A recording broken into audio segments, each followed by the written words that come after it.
Prologue. Kayla stood in the hallway, waiting for her big sister to come down the stairs. There was no way she was going to miss Rowan's 16th birthday party, since he had invited her himself.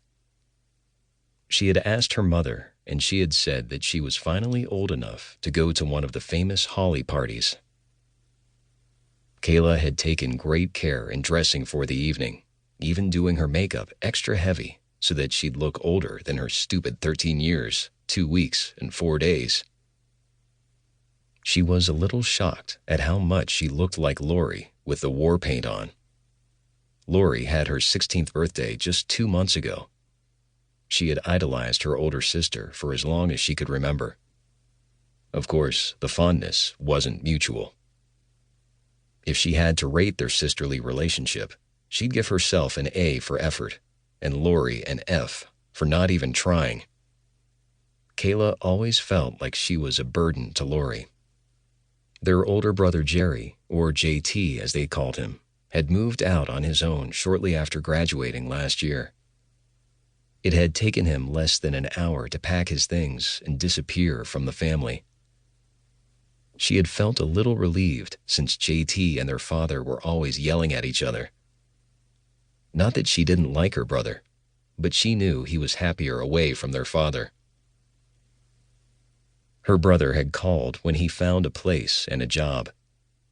She hadn't really had a chance to miss him since he lived only a few miles away above the bookstore in town, and she saw him all the time when she went into town. Her sister was a different story. Their relationship was very strained. Every time Lori had friends over, Kayla was accused of being in the way or doing something to embarrass her and her friends. When Kayla asked to borrow one of Lori's shirts or outfits, Lori would scream and yell at her until their mother would usher Kayla back into her room, telling her that she had plenty of clothing of her own. Of course, that wasn't how it ended when Lori wanted to borrow Kayla's new shirt that she had bought with her babysitting money. Lori had snuck into her room and taken it without her noticing. For almost an entire week, she had thought she had lost it in the dirty laundry. Then she had seen Lori wearing it one night as she was getting ready to go out with Rowan.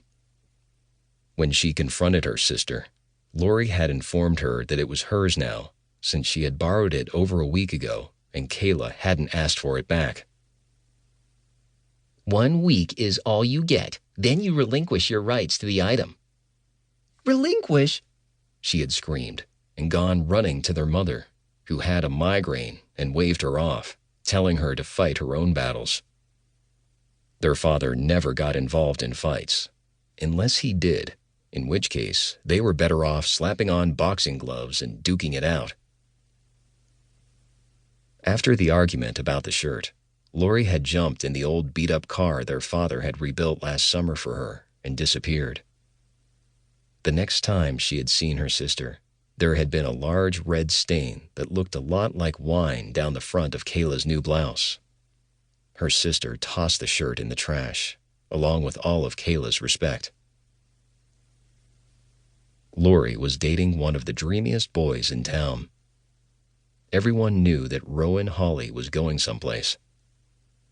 Not only was he a Hawley, one of Silver Cove's oldest families, but he was almost 6 foot tall and had dirty blonde hair. He was everything she had dreamed she'd someday have in a boyfriend. She had grown up around Rowan, and since he had been dating her sister for almost a year, had spent even more time around him lately.